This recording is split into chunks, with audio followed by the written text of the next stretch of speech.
ಸುಭಿಕ್ಷವಾಗಿ ಅಕ್ಷಯ ಮಿಶ್ರ.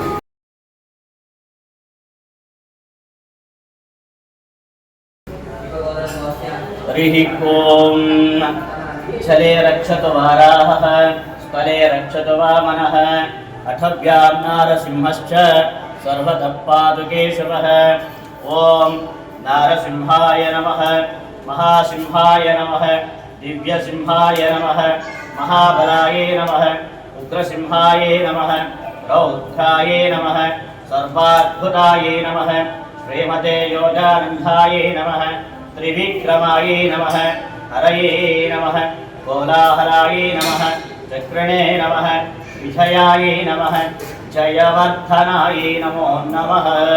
ಶ್ರೀ ಲಕ್ಷ್ಮೀ ನೃಸಿಂಹ ಪರಬ್ರಹ್ಮಣೇ ನಮೋ ನಮಃ. ಮಂಗಳಂ ಸ್ತಂಭನಿಂಭಾಯ ಮಂಗಳಂ ರುದ್ರಹೇತವೇ ಮಂಗಳಂ ರೌದ್ರರೂಪಾಯ ನಾರಸಿಂಹಾಯ ಮಂಗಳಂ. ಉಗ್ರಂ ವೀರಂ ಮಹಾವಿಷ್ಣುಂ ಜ್ವಲಂತಂ ಸರ್ವತೋಮುಖಂ ನೃಸಿಂಹಂ ಭೀಷಣಂ ಭದ್ರಂ ಮೃತ್ಯೋರ್ಮೃತ್ಯುಂ ನಮಾಮ್ಯೋಹಂ. ವಜ್ರನಗಾಯ ವಿದ್ಮಹೇ ತೀಕ್ಷ್ಣದಂಷ್ಟ್ರಾಯ ಧೀಮಹಿ ತನ್ನೋ ನಾರಸಿಂಹ ಪ್ರಚೋದಯಾತ್. ಮಹಾದೇವಿ ಚ ವಿದ್ಮಹೇ ನೃಸಿಂಹಪತ್ನೇ ಚ ಧೀಮಹಿ ತನ್ನೋ ಲಕ್ಷ್ಮೀ ಪ್ರಚೋದಯಾತ್.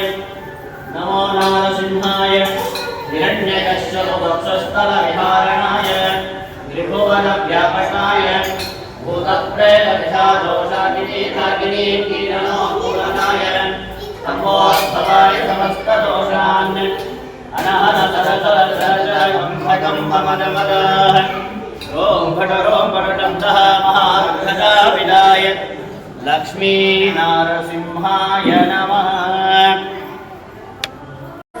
ಹರಿ ಓಂ. ಶ್ರೀ ಗುರುಭ್ಯೋ ನಮಃ. ಯೋನಿತ್ಯಮಚ್ಯುತ ಪದಾಂಬುಜಯುಗ್ಮರುಗ್ಮಾನ್ ವ್ಯಾಮೋಹಿತಸ್ಯ ತಿತರಾಣಿ ತೃಣಾಯ ಮೇನೆ ಅಸ್ಮದ್ಗುರೋರ್ಭಗವತೋಸ್ಯ ದಯೇಕಸಿಂಧೋ ರಾಮಾನುಜಸ್ಯ ಚರಣೌ ಚರಣಂ ಪ್ರಪದ್ಯೆ ಶ್ರೀಮತೆ ರಾಮಾನುಜಾಯ ನಮಃ. ಓಂ ನಮೋ ನಾರಾಯಣಾಯ ಶ್ರೀಮನ್ನಾರಾಯಣ ಚರಣೌ ಚರಣಂ ಪ್ರಪದ್ಯೆ ಶ್ರೀಮತೆ ನಾರಾಯಣಾಯ ನಮಃ. ಸಮಸ್ತ ಪರಿವಾರಾಯ ಸರ್ವಮಂಗಳ ವಿಗ್ರಹಾಯ ಶ್ರೀಮತೆ ನಾರಾಯಣಾಯ ನಮಃ. ಭಗವಂತನ ಪ್ರಿಯ ಭಕ್ತಾದಿಗಳೇ, ರಾಜಾಜಿನಗರ ಕ್ಷೇತ್ರದಲ್ಲಿ ನೆಲೆಸಿರ್ತಕ್ಕಂತಹ ಶ್ರೀ ಪುರಾತನ ಪುಣ್ಯಕ್ಷೇತ್ರ ಗವಿಮಠ ಮಲ್ಲಿಕಾರ್ಜುನ ಸ್ವಾಮಿ ಹಾಗೂ ಭ್ರಮರಾಂಬಾ ದೇವಾಲಯದ ಆಧೀನಕ್ಕೆ ಒಳಪಟ್ಟಿರತಕ್ಕಂತಹ ಲಕ್ಷ್ಮೀ ನಾರಸಿಂಹ ಹಾಗೂ ಮಹಾಸುದರ್ಶನ ಯೋಗ ನರಸಿಂಹಸ್ವಾಮಿಯವರ ದಿವ್ಯಾನುಗ್ರಹದಿಂದ ಭಕ್ತಾದಿಗಳಿಗೆ ಈ ವಿನ್ನಪವನ್ನು ಮಾಡಿಕೊಳ್ತಾ ಇದ್ದೇವೆ. ಈ ಸ್ಥಾನದ ವಿಶೇಷ ಏನಪ್ಪ ಅಂತಂದರೆ, ಪುರಾತನದಲ್ಲಿ ಹಿಂದೆ 250 ವರ್ಷಗಳ ಹಿಂದೆಗಡೆ ಜಡೇಸ್ವಾಮಿಗಳು ಅಂತ ಒಬ್ಬ ಮಹಾ ಸಾಧುಗಳಿದ್ದರು.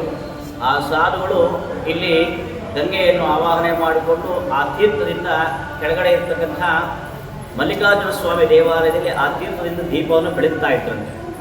ಅದನ್ನು ಅವರ ಶಿಷ್ಯ ಪರಂಪರೆ ಮುಂದುವರಿಸ್ಕೊಂಡು ಬಂದಿದ್ದು. ಈಗ ಅವರ ಶಿಷ್ಯ ಪರಂಪರೆಯಲ್ಲಿ ಆದಂತಹ ದಿವಂಗತ ನಾಗರಾಯಪ್ಪನವರು ಅವರ ಸ್ವಪ್ನದಲ್ಲಿ 28 ವರ್ಷಗಳ ಹಿಂದೆಗಡೆ ಸ್ವಾಮಿಯವರು ಅವರ ಶಿಷ್ಯ ಪರಂಪರೆಯಲ್ಲಿ ನರಸಿಂಹ ಅವಧೂತ ಜಡೆಯ ಸ್ವಾಮಿಗಳು ಅಂತ ಅವರು ಕೂಡ ಇಲ್ಲಿ ಜೀವ ಸಮಾಧಿಯಾಗಿದ್ದರು. ಅವರ ಸ್ವಪ್ನದಲ್ಲಿ ಕಾಣಿಸ್ಕೊಂಡು ನಾಗರಾಯಪ್ಪನವರಿಗೆ ಇಲ್ಲಿ ನರಸಿಂಹಸ್ವಾಮಿಯ ಪ್ರತಿಷ್ಠಾಪನೆಯನ್ನು ಮಾಡಬೇಕು ಅಂತ ಆಜ್ಞೆಯನ್ನು ಕೊಡ್ತಾರೆ. ಅದೇ ರೀತಿಯಾಗಿ ಶ್ರೀ ಸ್ವಾಮಿಯವರು ಎಲ್ಲಿ ಮಾಡಿಸ್ಬೋದು, ಯಾವ ರೀತಿ ಮಾಡಿಸ್ಬೋದು ಅಂತ ಹೇಳಿ ವಿಚಾರ ಮಾಡಿದಾಗ ಶಿವಾರ ಪಟ್ಟಣದಿಂದ ಆ ಶಿಲ್ಪಿ ತಂದಾನಾಗಿ ಹುಡುಕೊಂಡು ಬರ್ತಾನೆ.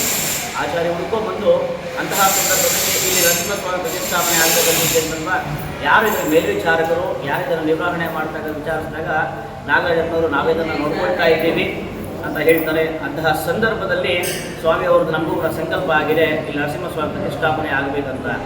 ಅದರಿಂದ ನಾನು ಒಬ್ಬ ಶಿಲ್ಪಿ ಆಗಿದ್ದೇನೆ, ಶಿವಾರ ಪಟ್ಟಣದಲ್ಲಿ ಆಚಾರ್ಯ ವೃತ್ತಿಯನ್ನು ಮಾಡ್ತಾ ಇದ್ದೇನೆ. ಸ್ವಾಮಿಯವರು ಸಂಕಲ್ಪ ಆಗಿರೋದ್ರಿಂದ ಇಲ್ಲಿ ನಾವು ಸ್ವಾಮಿಗೆ ಯಾವ ರೀತಿ ಸೇವೆಯನ್ನು ಮಾಡಬಹುದು ಅಂತ ಕೇಳ್ತಾರೆ. ಸ್ವಾಮಿಗೆ ವಿಗ್ರಹ ಕೆತ್ತನೆಯನ್ನು ಸಾಧ್ಯವಾದರೆ ನೀವು ಮಾಡಿಕೊಡಿ, ಅದಕ್ಕೇನು ಖರ್ಚು ವೆಚ್ಚಗಳು ಬರ್ತವೋ ಆ ಖರ್ಚು ವೆಚ್ಚಗಳನ್ನು ನಾವು ಭರಿಸ್ತೀವಿ ಅಂತ ಹೇಳ್ತಾರೆ.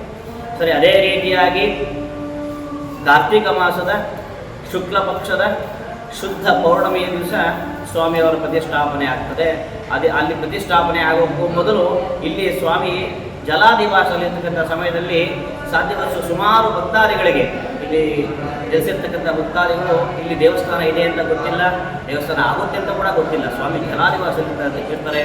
ಅಂತಹ ಸಂದರ್ಭದಲ್ಲಿ ಏನಾಗ್ತದೆ ಅಂತಂದರೆ ಸ್ವಾಮಿ ಯಾರ್ಯಾರ ಮೇಲೆ ಸೇವೆಯನ್ನು ಮಾಡಿಸ್ಕೋಬೇಕು ಅಂತ ಭಕ್ತಾದಿಗಳು ಸ್ವಪ್ನದಲ್ಲಿ ಹೋಗಿ ಕಾಣಿಸ್ಕೊಳ್ತಾರೆ.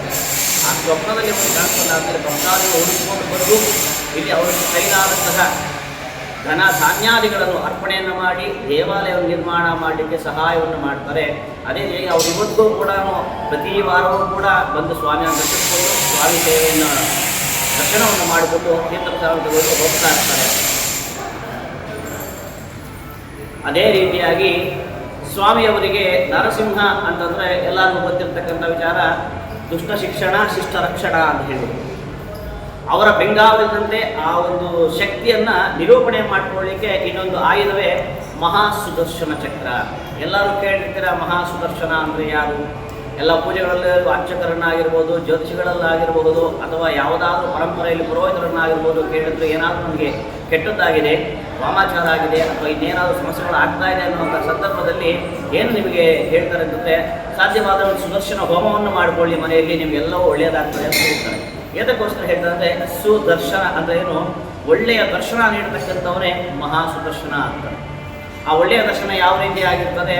ಭಗವಂತನ ಅನುಜ್ಞೆಯ ಮೇರೆಗೆ ಅವರನ್ನು ನಿರ್ವಹಣೆ ಮಾಡತಕ್ಕಂಥ ಭಗವಂತ ಯಾರು? ಶ್ರೀಮನ್ ನರಸಿಂಹನ ಕೈಯಲ್ಲಿ ಮಾತ್ರ ಸಾಧ್ಯ ಆಗ್ತದೆ. ಆದ್ದರಿಂದ ಇಲ್ಲಿ ನಮ್ಮ ದೇವಸ್ಥಾನದಲ್ಲಿ ಅವರ ನಿರ್ವಹಣೆ ಮಾಡಿ ಅವರನ್ನು ಒಂದು ಹತೋಟಿಯಲ್ಲಿರ್ತಕ್ಕಂಥ ಶಕ್ತಿ ಯೋಗ ನರಸಿಂಹನಿಗೆ ಮಾತ್ರ ಇರ್ತದೆ. ಅದರಿಂದ ಇಲ್ಲಿ ವಿಶೇಷವಾಗಿ ಮುಂದೆಗಡೆ ಸುದರ್ಶನ ಸ್ವಾಮಿ, ಹಿಂದೆಗಡೆ ಯೋಗ ನರಸಿಂಹರು ನೆಲೆಸಿರ್ತಾರೆ. ಅದೇ ರೀತಿಯಾಗಿ ಇಲ್ಲಿ ವಿಶೇಷವಾಗಿ ವಿಶೇಷ ಸಮಯದಲ್ಲಿ ಭಕ್ತಾದಿಗಳಿಗೆ ಇಲ್ಲಿ ಅಭಿಷೇಕ ಮಾಡಿ ಅಭಿಷೇಕ ತೀರ್ಥ ಪ್ರೋಕ್ಷಣೆಯನ್ನು ಮಾಡ್ತೀವಿ. ಅದರಿಂದ ಎಷ್ಟೋ ಜನ ಭಕ್ತಾದಿಗಳಿಗೆ ರೋಗ ವಿಮುಕ್ತರಾಗಿದ್ದಾರೆ. ಇವತ್ತು ಕೂಡ ಸ್ವಾಮಿಯವರ ಸೇವೆಯನ್ನು ಸಲ್ಲಿಸ್ತಾ ಇದ್ದಾರೆ. ಅದೇ ರೀತಿಯಾಗಿ ಎಲ್ಲ ಭಕ್ತಾದಿಗಳು ಸಹ ಸ್ವಾಮಿಯವರ ಕೃಪೆಗೆ ಪಾತ್ರರಾಗಿ ಸಕಲ ದುಷ್ಟ ಅರಿಷ್ಟ ಶತ್ರುಗಳ ನಿವಾರಣೆಯಿಂದ ವಿಮುಕ್ತಿಗೊಳ್ಳಬೇಕಾಗಿ ಪ್ರಾರ್ಥನೆ.